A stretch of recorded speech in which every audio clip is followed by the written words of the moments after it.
माढा लोकसभा मतदारसंघ उमेदवारी जाहीर व्हायच्या आधी आणि उमेदवारी जाहीर झाल्यानंतरही पश्चिम महाराष्ट्रात चर्चेत आलेला आहे। भाजपकडून रणजितसिंह नाईक निंबाळकर यांना उमेदवारी जाहीर करण्यात आली तर पक्षातूनच त्यांना विरोध सुरू झाला। धैर्यशील मोहिते पाटील माढाची निवडणूक लढवू इच्छित होते किंवा ते लढवू इच्छित आहेत आणि त्यांनीच त्यांना विरोध सुरू केला। एक सोडून दोन वेळा नामदार महाजन यांनी मोहिते पाटलांची समजूत काढण्याचा प्रयत्न केला किंवा समजूत काढण्यासाठी ते आले, पण स्थिती काही बदललेली नाही आहे। मोहिते पाटील आपल्या भूमिकेशी ठाम आहेत। मोहिते पाटील तुतारी हातात घेणार अशा प्रकारच्या चर्चेला उधाण आलेलं आहे।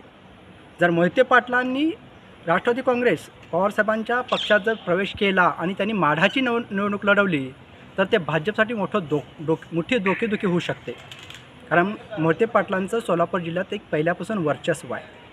तर दुसरीकडे महाविकास आघाडीकडून अद्यापपर्यंत उमेदवार ठरलेला नाही। महादेव जानकर यांना उमेदवारी द्यायचं ठरलं होतं, पण ते पुन्हा स्वग्रही म्हणजे भाजपमध्ये गेले, महायुतीत गेले। त्यामुळे आता उमेदवारी कुणाला द्यायची हा गहन प्रश्न महाविकास आघाडीसमोर उभा राहिलेला आहे।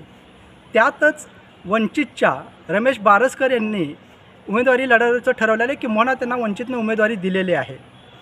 असं एकंदरीत पाहता माढ्याची स्थिती अतिशय नाट्यमय होत चाललेली आहे।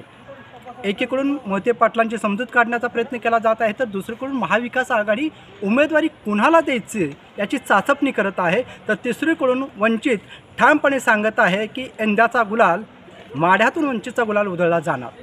नेमकं होणार काय याची उत्सुकता शिगेला पोचली आहे।